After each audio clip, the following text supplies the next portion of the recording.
Hola a todos, muy bienvenidos a este espacio de Conectados con el Cielo, un canal que ha sido preparado con la intención de diseminar la palabra de Dios a través del estudio de la escuela sabática. Damos la bienvenida y un fraterno saludo a todos nuestros hermanos, amigos, a aquellos que nos sintonizan y a todos los rincones del mundo donde este canal, la señal de este canal puede entrar. Hemos llegado ya a la lección número 10 y vamos a tener una palabra de oración para ver los detalles vinculados con esta importante lección.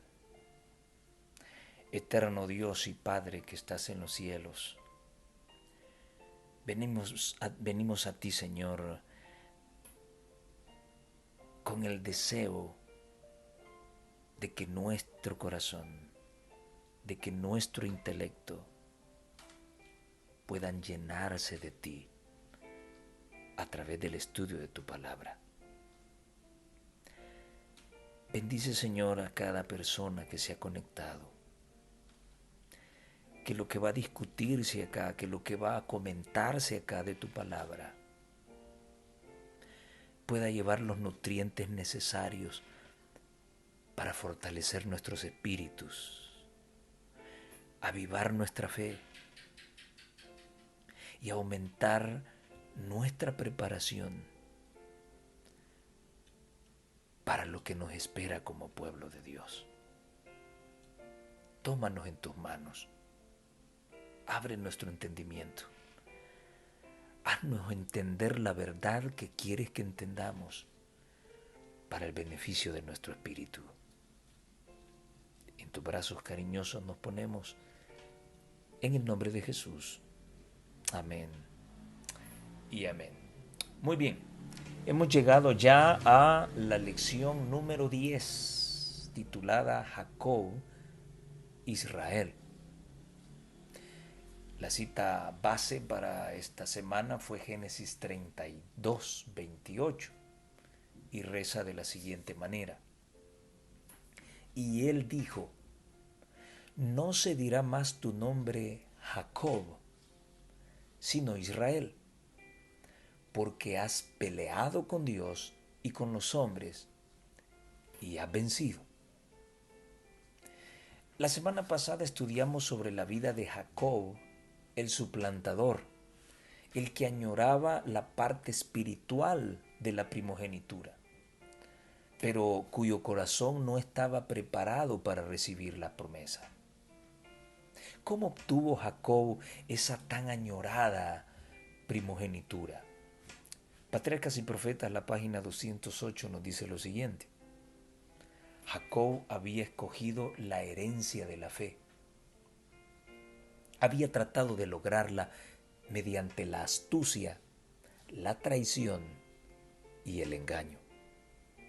Pero Dios permitió que su pecado produjera su corrección. ¡Wow! La astucia, la traición y el engaño considerados como un pecado, que Dios permitió que eso floreciera para traer corrección a la vida de Jacob. Y sigue diciendo, sin embargo, a través de todas las experiencias amargas de sus años posteriores, Jacob no se desvió nunca de su propósito, ni renunció a su elección. Había comprendido que al valerse de la habilidad y la astucia humanas para conseguir la bendición, había obrado contra Dios.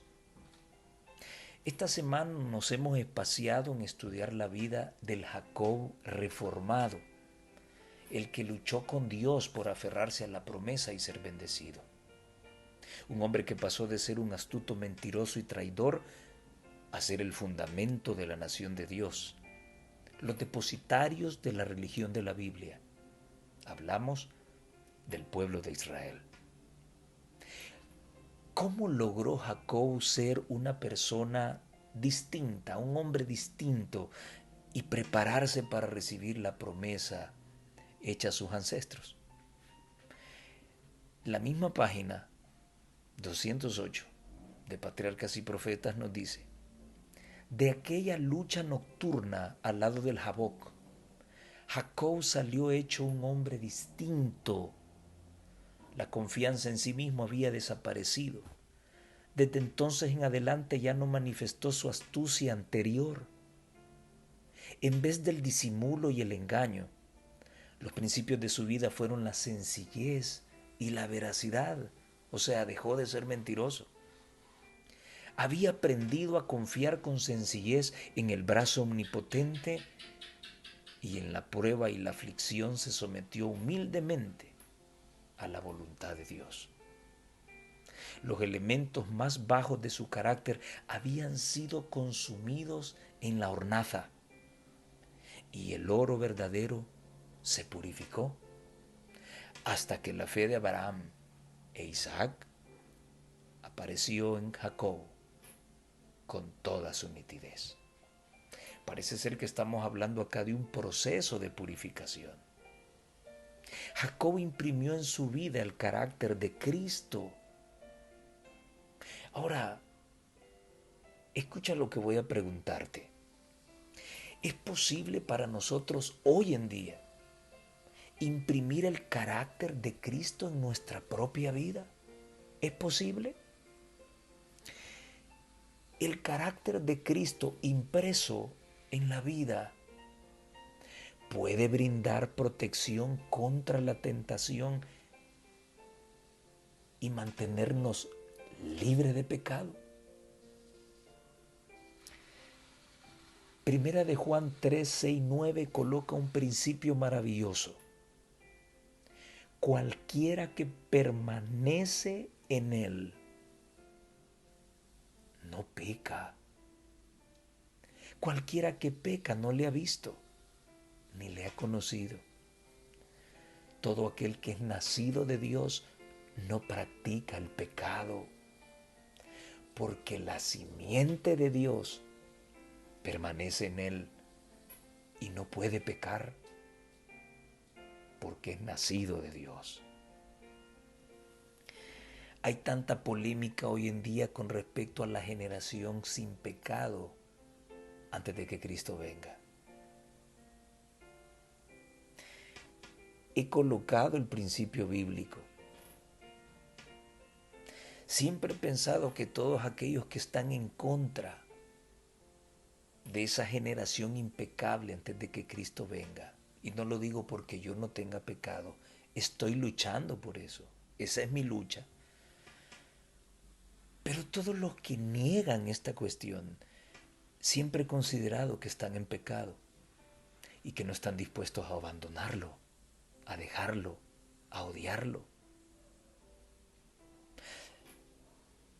El problema básico de esto es que hemos dejado de ser nacidos de Dios.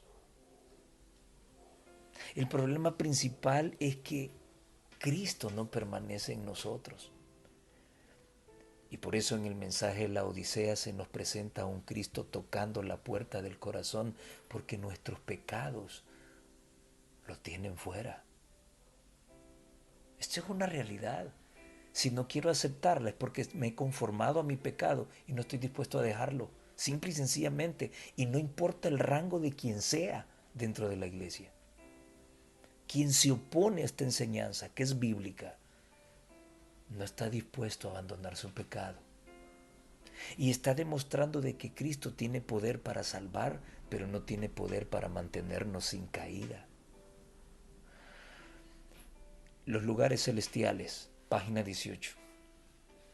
El carácter de Dios tal como se revela en Cristo invita nuestra fe y amor, pues tenemos un Padre cuya misericordia y compasión no fallan. En cada paso de nuestra jornada hacia el cielo estará con nosotros para guiarnos en cada perplejidad, para ayudarnos en cada tentación. Y si Él nos ayuda y nos dejamos ayudar, ¿cuál es el resultado? No caer en pecado. Pero ¿cuándo será eso? ¿Después de que Jesús venga o antes? Lógico, antes. El que constantemente depende de Dios con fe sencilla y confianza, acompañada de oración. Oiga, fe sencilla y confianza y oración. Estará rodeado por los ángeles del cielo. El que vive por fe en Cristo será fortalecido y elevado, podrá pelear la buena batalla de la fe y echar mano de la vida eterna. 1 Corintios 10:13 refuerza o le da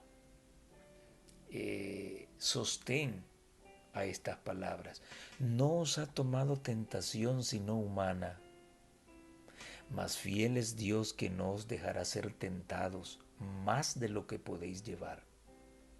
Antes dará también juntamente con la tentación la salida para que podáis aguantar. No hay excusas para pecar. Simple y sencillamente, no queremos tener la simiente de Dios dentro. Y te recuerdo una cita que he mencionado mucho en estos repasos, Santiago 4:7. Someteos pues a Dios, resistid al diablo y huirá de vosotros. Tremendo. La plataforma para vivir libre del pecado ha sido puesta delante de nosotros. Lo quieras creer o no. Si pecamos es porque todavía no hemos conocido a Dios y porque tampoco le amamos como Él lo merece y como Él nos ama. La actitud de Jacob frente al deseo de posesión de la primogenitura y la estrategia que utilizó para obtenerla pusieron en riesgo el cumplimiento de la promesa. Una vida ambiciosa, aun en las cosas buenas, mancilla la integridad y la coloca en desventaja frente a un Dios santo. Pero ¿por qué Dios espera pacientemente a que el pecador reaccione y reconozca su pecado y se entregue a Él sin medida? ¿Por qué no lo destruye inmediatamente? Oigan qué lindo esto. Cada día con Dios, página 185.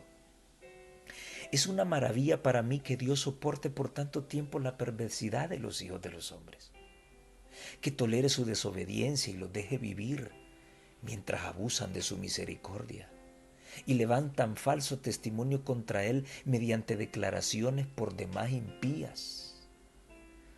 Pero los caminos de Dios no son los nuestros y no deberíamos maravillarnos por su amante paciencia, su tierna piedad y su infinita compasión, porque nos ha dado evidencias indubitables de que es tal como lo señala su carácter, tardo para la ira, y que manifiesta misericordia para miles de los que le aman y guardan sus mandamientos. Qué precioso es el Señor. ¿Cómo muestra su amor por nosotros? Que siendo aún pecadores, Cristo murió por nosotros. Y esto se registra en Romanos 5:6. Y las oportunidades para encontrarnos con Él siguen vigentes mientras el tiempo de gracia se encuentre activo. Pero, ¿debo esforzarme para cambiar mis malos caminos o es suficiente creer en Jesús y dejarlo todo a Él en ese proceso de cambio? No olvidemos que Jacob luchó con Dios. Quiero compartir contigo lo que dice la página 185 de Cada día con Dios. Las obligaciones que descansan sobre nosotros no son insignificantes. Nuestro sentido de dependencia nos debe acercar a Dios. O sea que somos dependientes de Él. Nuestro concepto del deber que debemos llevar a cabo nos debe inducir a esforzarnos, combinando nuestros esfuerzos con ferviente oración, con obras, con fe y con oración constante. Poder. Nuestro gran clamor consiste en solicitar poder sin medida. Nos espera. Solo tenemos que obtenerlo, confiar en la palabra de Dios, obrar por fe, confiar firmemente en las promesas y luchar para obtener los dones de la gracia de Dios. La erudición no es esencial o los títulos académicos. El genio no es necesario. La elocuencia puede faltar. Pero Dios escucha las oraciones del corazón humilde y contrito, y cuando Él escucha, no hay obstáculos que puedan impedir la marcha. El poder de Dios nos hará eficientes. No todo hay que dejárselo a Cristo. Hay un trabajo que desempeñar. Debemos trabajar también en nuestra salvación. John Instructor, 24 de mayo de 1900, dice lo siguiente: ser indeciso es ser inestable. Se requieren resolución, abnegación y esfuerzo consagrado para efectuar la obra de la preparación. Pueden unirse la comprensión y la conciencia, pero fracasaremos si la voluntad no se pone en acción. Cada facultad y cada sentimiento deben emplearse. El ardor y la oración ferviente deben ocupar el lugar del descuido y de la indiferencia. Tan solo mediante fervientes y determinados esfuerzos y fe en los méritos de Cristo podemos vencer y ganar el reino del cielo. Pronto Cristo vendrá por segunda vez. Hay una obra que hacer. Cuidado con decir, no, que no hay que hacer nada para nuestra salvación. Claro, hay que abrir la puerta del corazón. Punto. Y una vez que soy salvo, debo cuidar esa salvación. ¿Cómo? Velando, orando, ayunando, trabajando, haciendo obras. Cristo hace la parte más difícil, la limpieza de pecados. Ahora a nosotros nos toca mantener limpio y bien planchadito ese vestido de bodas, porque nadie estará ya con una arruga en su vestido, y tú lo sabes. Bueno, vamos a esta parte interesantísima, la parte del día domingo, luchando con Dios. Yo le llamo el proceso de purificación de Jacob, que se registra en Génesis 32. La semana pasada veíamos cómo Jacob se encontraba entre la espada y la pared. Labán y sus hijos comenzaron a envidiarlo, y éste comentó a sus mujeres que su suegro ya no lo miraba con los mismos ojos.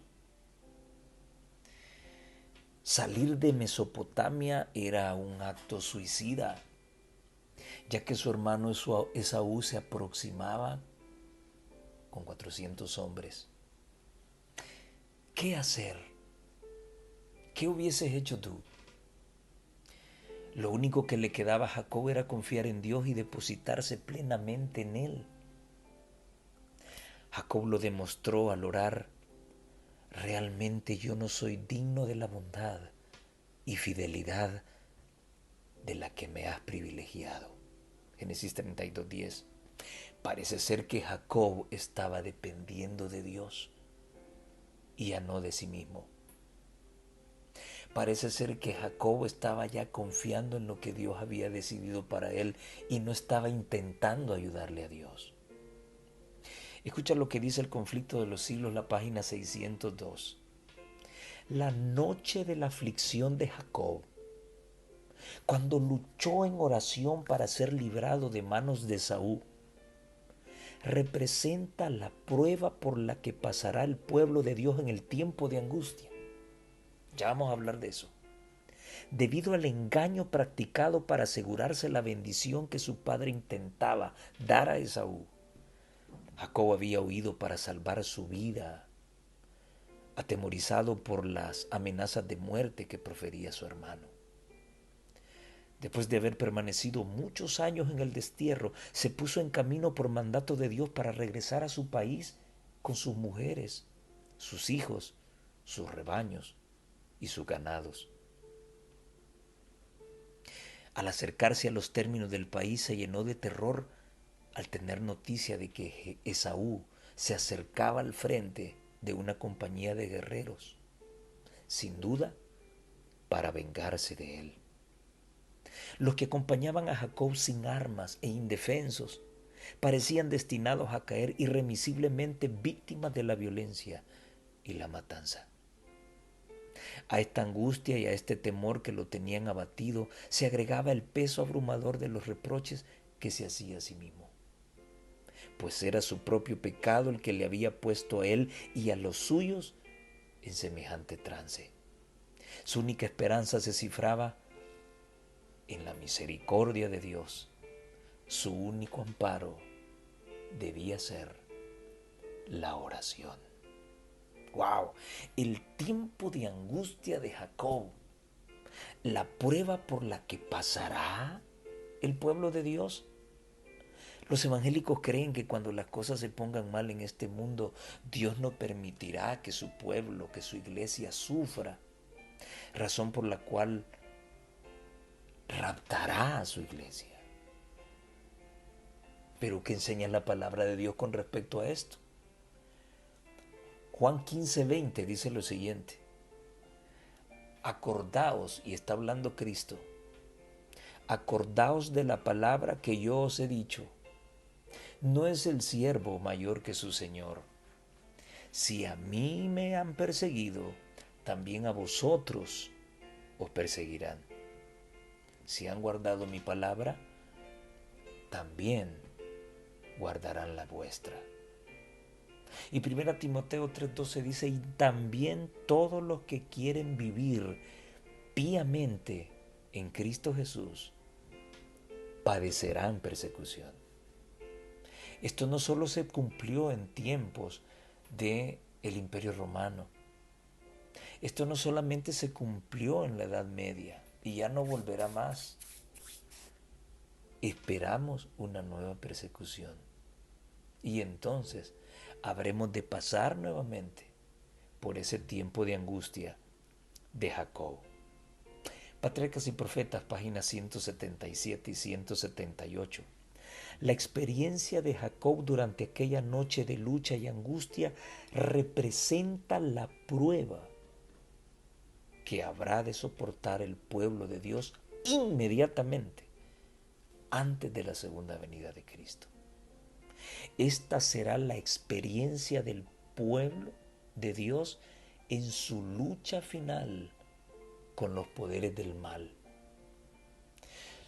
Dios probará la fe de sus seguidores, su constancia y su confianza en el poder de Él para librarlos.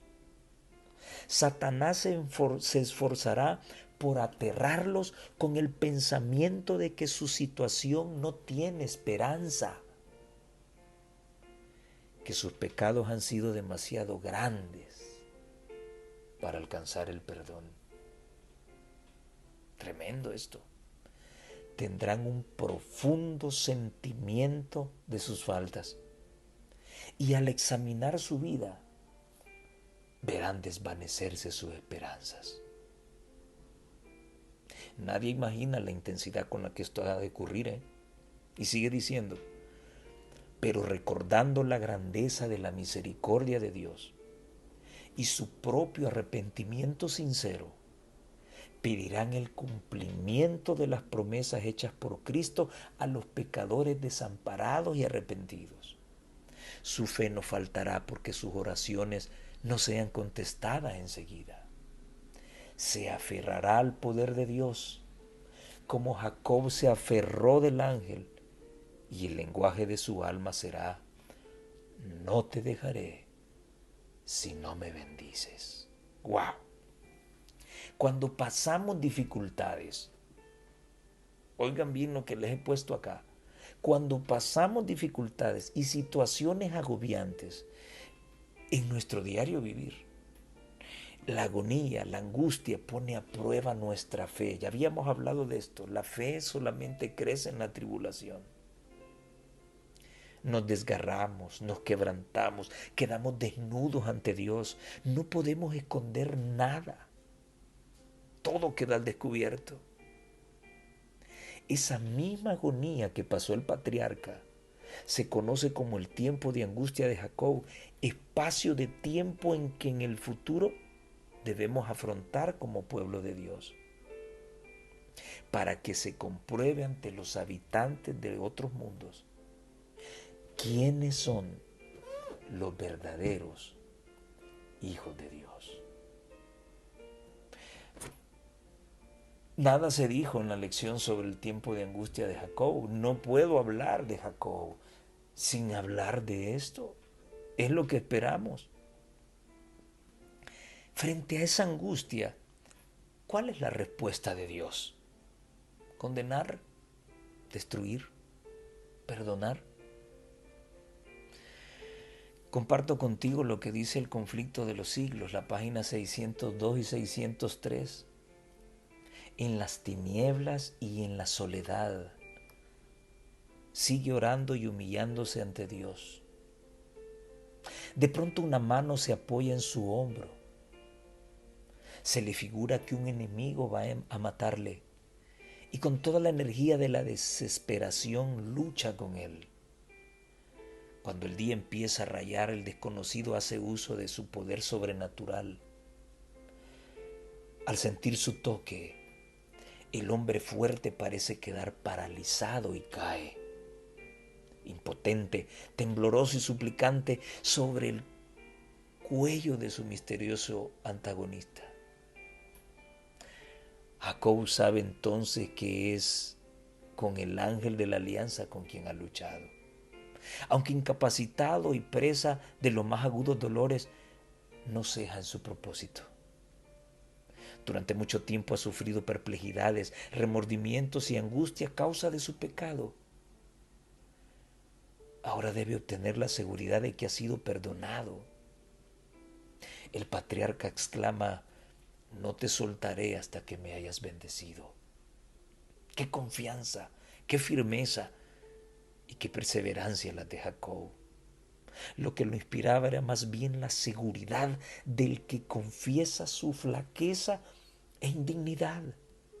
Y sin embargo, confía en la misericordia de un Dios que cumple su pacto. Se aferró tembloroso a la promesa de Dios y el amor infinito no pudo rechazar la súplica del pecador. Como señal de su triunfo, como estímulo para que otros imitasen su ejemplo, se le cambió el nombre. Y aquí toma relieve el título de la lección. Se aferró tembloroso a las promesas de Dios y el amor infinito no pudo rechazar la súplica del pecador. Como señal de su triunfo y como estímulo para que otros imitasen su ejemplo, se le cambió el nombre. En lugar del que recordaba su pecado, recibió otro que conmemoraba su victoria. Y la página 176 de Patriarcas y Profetas nos muestra que Jacob, en ese momento, cuando se le cambió su nombre, fue perdonado. En prueba de que había sido perdonado, su nombre, que hasta entonces le había recordado su pecado, fue cambiado por otro que conmemoraba su victoria. Hermano, hermana que me escuchas, te encuentras en ese momento, en este momento, pasando por una situación que te provoca vergüenza, tristeza, amargura. Te sientes indigno delante de Dios. La iglesia, los amigos, la familia te señala y te acusa sin misericordia. Entonces esta cita es para ti. Jesús conoce las circunstancias que rodean a cada alma. Tú puedes decir: soy pecador, muy pecador. Puedes serlo, pero cuanto peor seas, tanto más necesitas a Jesús. Él no se aparta de ninguno que llora contrito. No dice a nadie todo lo que podría revelar. pero ordena a toda alma temblorosa que cobre aliento. Perdonará libremente a todo aquel que acuda a Él en busca de perdón y restauración. A las almas que se vuelven a Él en procura de refugio, Jesús las eleva por encima de las acusaciones y contiendas de las lenguas, que nunca faltan, ¿eh? Ningún hombre ni ángel malo puede acusar a estas almas. Cristo las une a su propia naturaleza divino-humana. Ellas están de pie junto al gran expiador del pecado, en la luz que procede del trono de Dios. Deseado toda la gente, página 521 y 522. Si estás pasando por un momento difícil o vergonzoso, descansa en Dios plácidamente. Confía en su perdón. Nadie puede juzgarte, nadie puede echarte en cara nada si Dios ya te ha perdonado. ¿Cuál es el problema? ¿Cuál? Debes perdonarte tú ahora. Olvida lo que Dios ya quitó de tu vida. Levántate y sigue adelante. La victoria es segura cuando se rinde el yo a Cristo. Jacob venció al ángel y prevaleció. Por medio de la humillación, el arrepentimiento y la entrega del yo, este mortal pecaminoso y falible prevaleció ante la majestad del cielo. Se había aferrado con su tembloroso puño de las promesas de Dios, y el corazón de amor infinito no podía poner de lado la súplica del pecador. No desespere nadie de ganar la victoria. La victoria es segura cuando se rinde el yo a Dios. Mensajes selectos, tomo 2. Pero no pienses que la vida cristiana consiste en caer y levantarse una y otra vez. Cada caída debe hacerse o debe hacerte comprender la santidad de Dios. Cuando lo entiendas, caerás menos y menos y menos hasta que no lo vuelvas a hacer. ¿Cuánto tardará ese proceso? Solo Dios y tú lo saben. Pero entiende que este evangelio es para no caer. Cristo nos dio la clave para triunfar. Por eso vale la pena levantarse y luchar como Jacob, agonizar como Cristo en el Getsemaní, pues nuestro orgullo se encarga de retardar el cambio que Dios espera en nuestro ser completo. Nadie aprende a manejar para andar chocando a cada rato, ¿no? Sí. Sin embargo, hay choques. Nadie estudia para ser piloto de avión para estar derribando aviones a cada rato. Se trata de actuar con la mayor perfección posible. Sí, pero a veces hay accidentes. De igual manera, nadie se hace cristiano para estar cayendo y levantándose a cada rato. No. Hemos de ponerle la mejor perfección que se pueda. Pero muchas veces caemos. Sí, pero hemos sido llamados para no caer. 1 Tesalonicenses 5:23.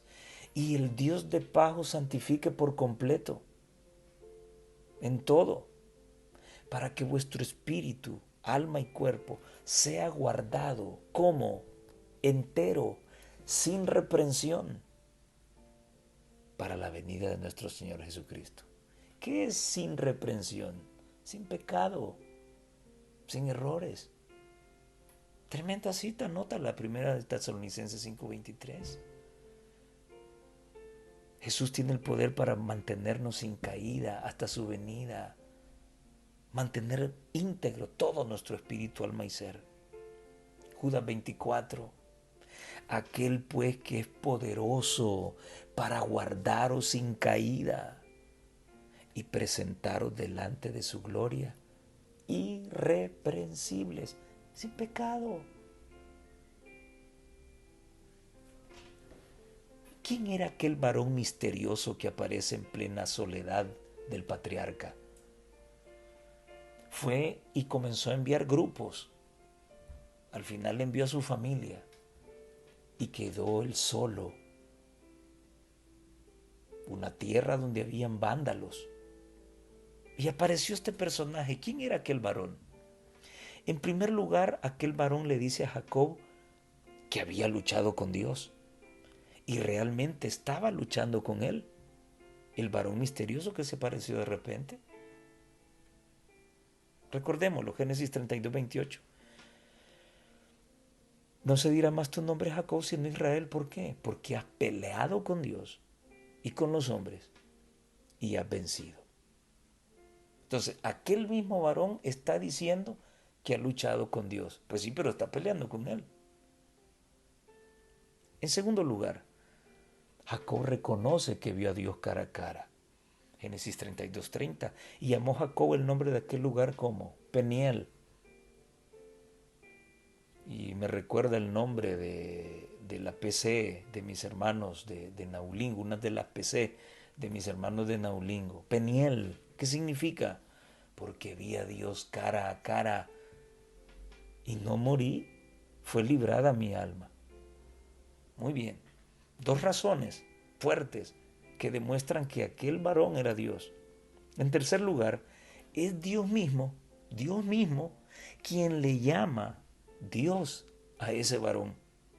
Y noten que no le llama el otro Dios, le llama el Dios que se te apareció. Génesis 35:1. Y dijo Dios a Jacob, levántate, sube a Betel y estate allí, y haz allí un altar al Dios que te apareció cuando huías de tu hermano Esaú. ¿Quién es este que ostenta el nombre de Dios si él no comparte su nombre con nadie? Así lo expresa Isaías 42:8. Yo Jehová, este es mi nombre, y a otro no daré mi gloria ni mi alabanza a esculturas. Sin embargo, Dios le está llamando a este personaje que luchó con Jacob, le está llamando Dios también. Pero frente a las huestes de Israel en el desierto años más tarde, aunque Dios no comparte su gloria, ni su alabanza, ni su nombre, Dios envía a su ángel para ir frente a su pueblo. Este ángel llevaba el nombre de Dios. Y dice Éxodo 23:20-21. He aquí yo envío el ángel delante de ti para que te guarde en el camino y te introduzca en el lugar que yo he preparado. Guárdate delante de él y oye su voz. No le seas rebelde, porque él no perdonará vuestra rebelión, porque mi nombre está en él. Con toda esta evidencia, podemos concluir que aquel varón era Cristo. Y hay dos razones fuertes de acuerdo a la sierva del Señor que nos lo confirman. La primera, desde que el hombre pecó, toda comunicación entre el cielo y la tierra ha sido por medio de Cristo. Así lo dice Patriarcas y Profetas, la página 381 y 382. Desde que pecaron nuestros primeros padres, no ha habido comunicación directa entre Dios y el hombre. El Padre puso el mundo en manos de Cristo para que por su obra mediadora redimiera al hombre y vindicara la autoridad y la santidad de la ley de Dios. Toda comunicación entre el cielo y la raza caída se ha hecho por medio de Cristo. Fue el Hijo de Dios quien dio a nuestros primeros padres la promesa de la redención. Fue Él quien se reveló a los patriarcas Adán, Noé, Abraham, Isaac, Jacob y Moisés. Comprendieron el Evangelio. Era Cristo quien peleó con Jacob. Y la segunda razón, nuevamente la sierva de Dios ratifica la presencia de Cristo luchando con Jacob.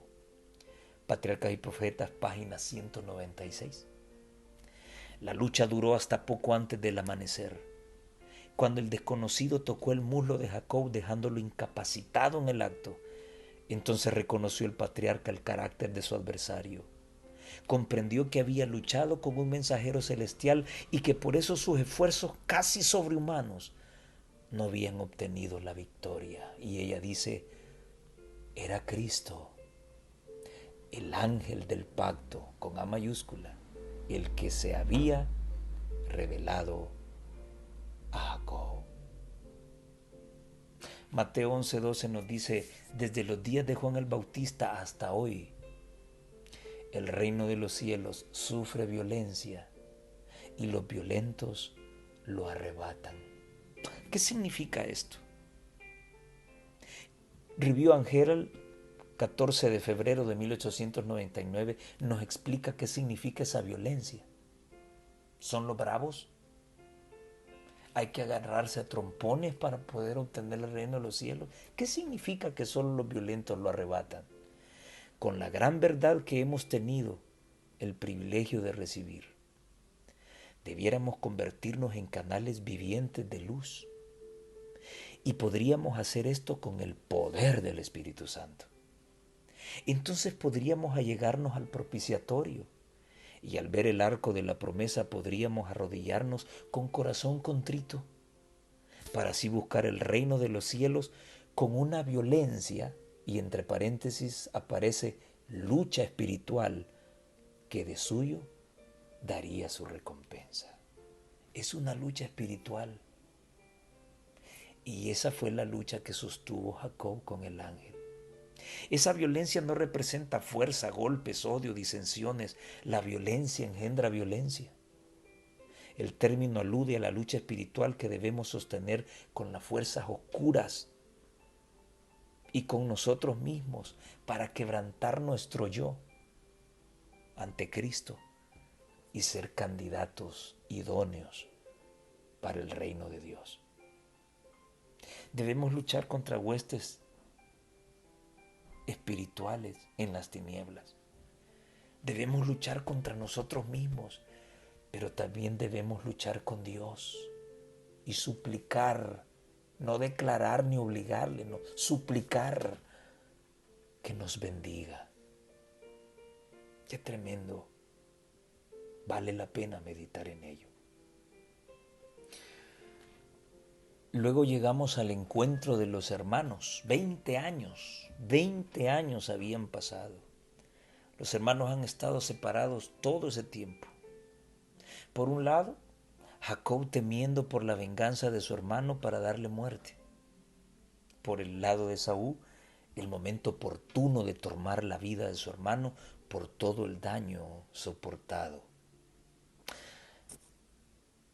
Pero algo extraño sucede. Algo cambió las cosas. La historia no toma el rumbo esperado. ¿Qué ocurrió? Historia de la Redención, página 98. Esaú marcha entre tanto frente a un ejército contra Jacob, con el propósito de darle muerte. Pero mientras éste luchaba con el ángel aquella noche, otro ángel, vean ustedes, mientras Jacob estaba luchando con Cristo, otro ángel fue enviado para tocar el corazón de Esaú mientras dormía. En su sueño vio a su hermano exiliado por 20 años de la casa de su padre porque temía por su vida. Y notó su dolor al enterarse de que su madre había muerto. Vio la humildad de Jacob y a los ángeles de Dios que lo rodeaban. Soñó que cuando lo encontrara ya no tendría la intención de causarle daño. Cuando despertó, contó su sueño a sus 400 hombres y les dijo que no le hicieran mal, pues el Dios de su padre estaba con Jacob. Y cuando se encontraran con él, ninguno de ellos debería hacerle daño. página 198 de Patriarcas y Profetas. Apoyado en su cayado, el patriarca avanzó al encuentro de la tropa de soldados. Estaba pálido e imposibilitado por la reciente lucha y caminaba lenta y penosamente, deteniéndose a cada paso, pero su cara estaba iluminada de alegría y paz. Al ver a su hermano cojo y doliente, Esaú corrió a su encuentro y abrazóle y echóse sobre su cuello y le besó y lloraron. Hasta los corazones de los rudos soldados de Esaú fueron conmovidos cuando presenciaron esta escena. A pesar de que él les había relatado su sueño, no podían explicarse el cambio que se había efectuado en su jefe. Aunque vieron la flaqueza del patriarca, lejos estuvieron de pensar que esa debilidad se había trocado en su fuerza. Un ángel luchaba con Jacob. Otro ángel fue enviado a Esaú para aparecérsele en sueños y mostrarle todo por lo que su hermano había pasado. Tremendo cómo Dios actúa en la vida de la humanidad. Dios tiene el control de todas las cosas. Él puede apaciguar lo que no se puede apaciguar. Él tiene el poder de reconstruir lo que no se puede reconstruir. El día martes nos presenta la violación de Dina. Y en lo que estudiamos en la maratón de la natalidad, le llamo yo, que estudiamos la semana pasada, como Lea, Silpa y Bila comenzaron a darle hijos a Jacob. Raquel solo le dio dos, José y del que se menciona el último día de la lección, que es Benjamín. Pero lo curioso, y tengo en mis notas acá el número de los hijos de Jacob que fueron apareciendo. Rubén fue primero, después Simeón, luego Leví, después Judá, luego Dan, luego Neftalí.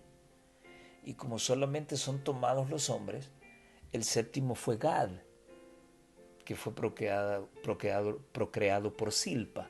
Pero realmente el séptimo hijo fue Dina. Y ustedes saben lo que ocurrió con Dina. Fue encontrada por un joven y fue violada, fue insultada. ¿Pero por qué? Dina fue a visitar a las mujeres de la ciudad. Queridos hermanos y amigos, hablo de mi país, El Salvador. ¿Cuántos jovencitos perdieron la vida porque salieron un día de su casa a visitar a sus amigos? Y estos amigos andaban en malos pasos. Terrible. Y ya no volvieron a casa. Dina fue violada. Salió de su casa a visitar a las personas incorrectas y encontró violación. Y ustedes conocen el desenlace de la historia. Allí aparecieron dos de sus hermanos y pues hicieron un trato indecente, ¿eh? Tomaron las cosas sagradas para alcanzar venganza.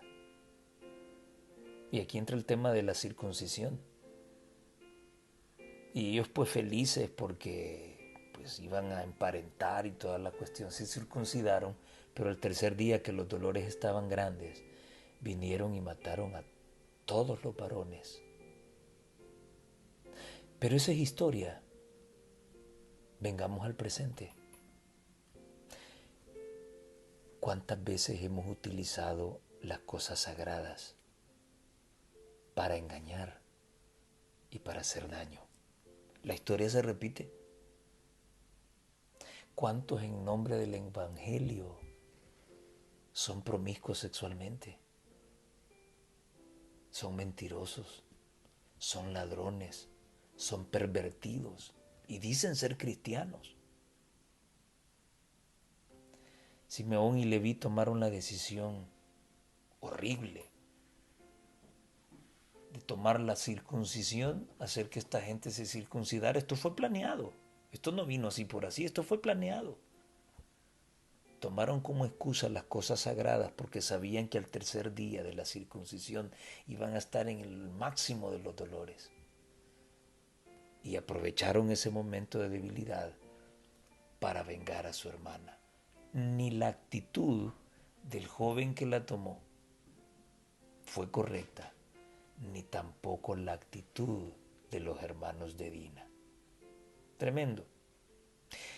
La naturaleza humana pugna siempre por expresarse. Está siempre lista para luchar, dice el discurso maestro de Jesucristo, página 18 y 19. Mas el que aprende de Cristo renuncia al yo, al orgullo, al amor por la supremacía, y hay silencio en su alma. El yo se somete a la voluntad del Espíritu Santo. No ansiaremos entonces ocupar el lugar más elevado.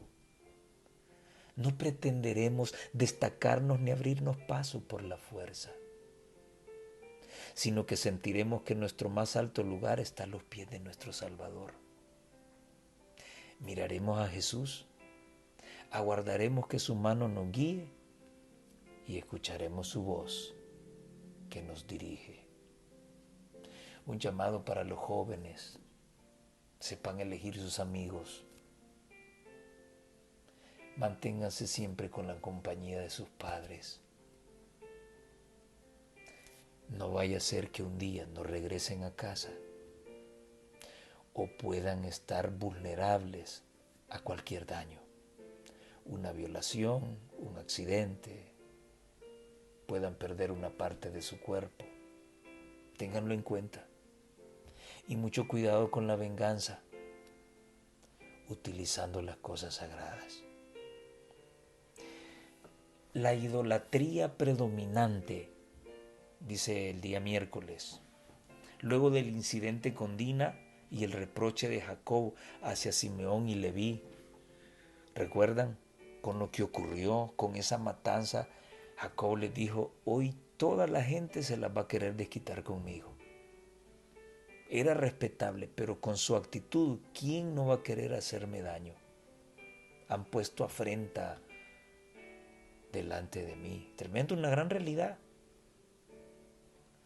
Dios pide a su siervo, después del incidente de Dina, Dios pide a su siervo salir de Siquem y volver a Betel para levantar altar al Dios que enfrentó esa noche, que era Cristo.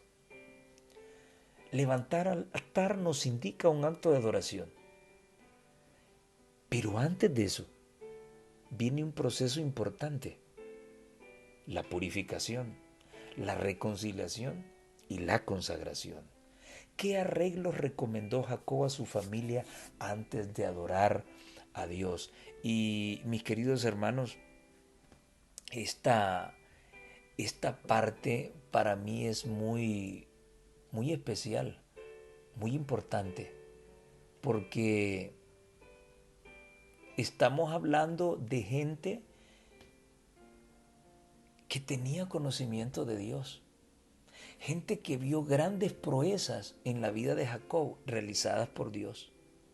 Y escuchó también de las grandes cosas que este mismo Dios había hecho en la vida de sus ancestros. Sin embargo, tenían ídolos.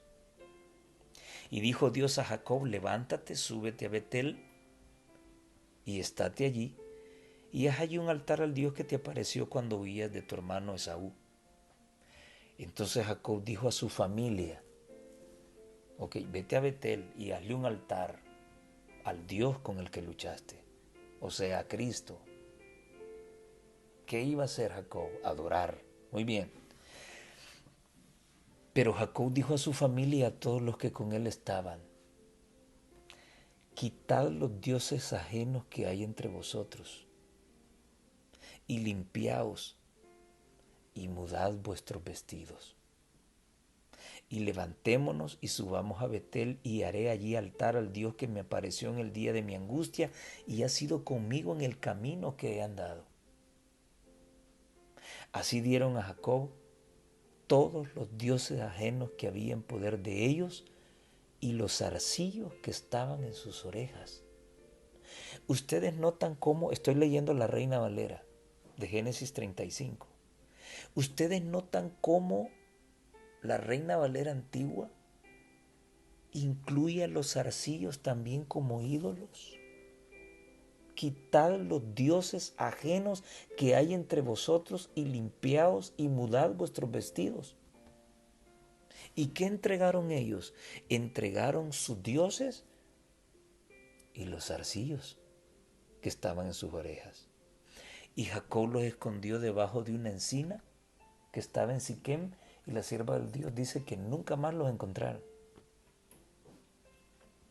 Me parece extraño, a mí no, me parece extraño, muy extraño, que el autor de la lección se enfoque solamente en los ídolos, sin hacer mención de las alhajas, tan comunes hoy en día en nuestras iglesias.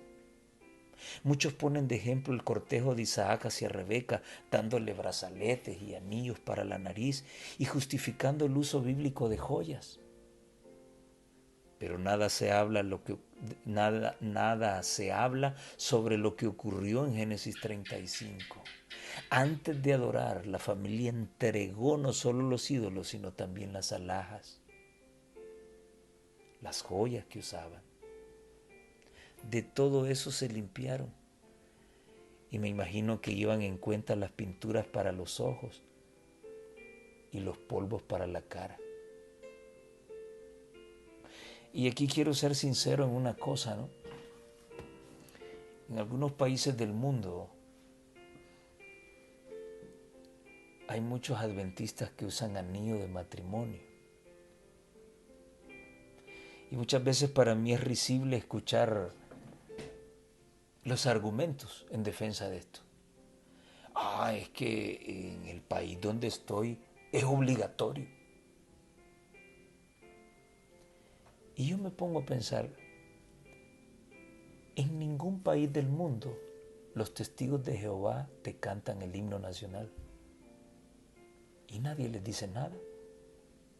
La misma ciencia médica ha sido obligada a buscar otros métodos fuera de la transfusión sanguínea para salvarle la vida a los testigos de Jehová. Pero nosotros venimos y ponemos de excusa, es que en el país donde estoy es obligatorio. Solo deja que permitan el anillo acá, o que también aquí sea obligatorio, y ya verás el montón de hipócritas que van a salir por ahí. Mucho cuidado, hermanos, mucho cuidado. Jacob, antes de consagrarse a Dios, mandó a limpiar a su familia. Jacob fue humillado, dice el comentario de Elena de White, el comentario bíblico adventista. Jacob fue humillado y requirió que su familia se humillara y se despojara de todos sus adornos, pues él iba a hacer expiación por los pecados de ellos, ofreciendo un sacrificio a Dios, para que él les concediera su favor y no quedaran abandonados para ser destruidos por otras naciones. Dios aceptó los esfuerzos de Jacob para quitar el mal de su familia. Se le apareció, lo bendijo y renovó la promesa que le había hecho, porque el temor de Dios estaba delante de él. Decídete, decídete. Y no solamente, bueno, aquí lo mencioné, no solamente las alhajas, también las pinturas. Muchas damas muestran una vida hipócrita. ¿Por qué? No andan pintura en las uñas de las manos, Pero si se quitan los zapatos, las uñas de los pies los tienen pintados. ¿Qué es esto?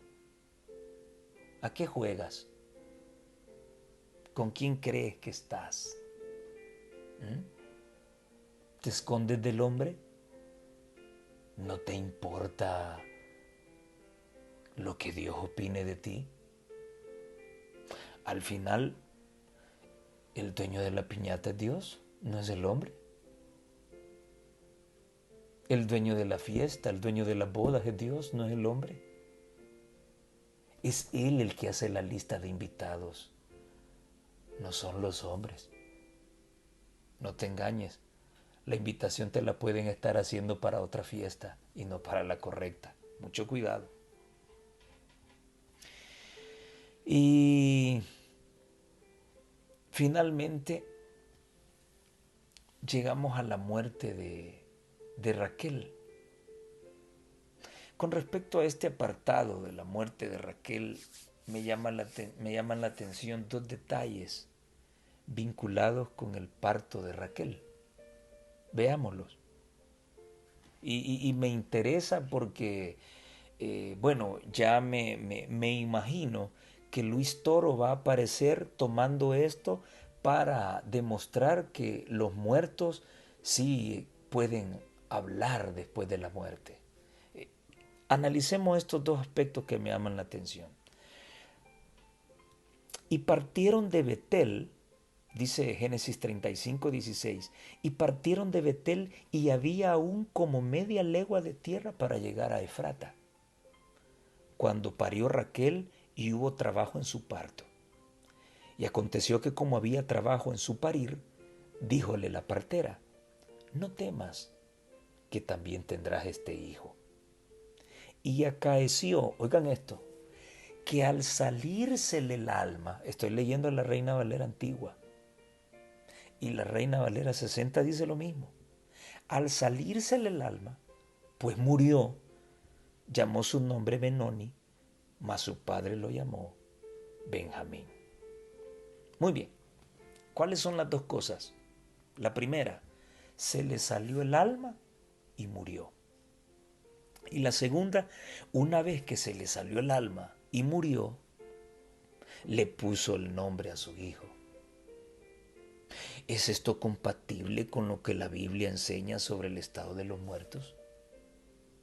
La Biblia dice que somos un alma, no que tenemos un alma. Cuando Dios sopló sobre la nariz de Adán, entonces Adán se convirtió en un alma viviente, un nefes, yayash en hebreo. Por otro lado, los muertos no saben nada. ¿Cómo un muerto puede ponerle nombre a un bebé? Me parece que la Reina Valera antigua y la Reina 60 y el Tanaj, así lo menciona también, se le salió el alma. Pasaron por alto este aspecto.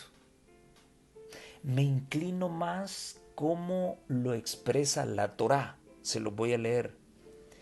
Ella estaba muriendo y mientras expiraba, llamó al niño Benoni. Eso sí es compatible con lo que enseña la palabra de Dios. En el momento que ella estaba muriendo, entonces alcanzó a ponerle el nombre al niño. Y mire, está hablando de expirar, no dice de que el alma se le sale. Usted no tiene un alma, usted es un alma. No sé si logran captar a lo que quiero llegar. Aquí dice que el alma se le salió. Y se le salió y entonces le puso nombre. ¿Cómo estando muerta le va a poner nombre al chico? Los muertos no saben nada, no hablan. Por eso repito, me gusta lo que dice la Torá. Mientras ella estaba muriendo, mientras ella expiraba, le puso Benoni de nombre al bebé. Patriarcas y Profetas, página 205 y 206. Y con esto terminamos. Desde Betel no había más que 2 días de viaje hasta Hebrón. Pero en el trayecto Jacob experimentó un gran dolor por la muerte de Raquel. Había servido por ella 2 veces 7 años. y su amor le había hecho más llevadero el trabajo. La profundidad, vean qué amor más grande, que no le importó el trabajo, porque lo más importante para él era su amor hacia ella. La profundidad y constancia de su cariño se manifestó más tarde. Cuando Jacob estaba a punto de morir en Egipto y José fue a visitarlo, en esa ocasión el anciano patriarca, recordando su propia vida, dijo, oigan lo último que recordó en su vida Jacob.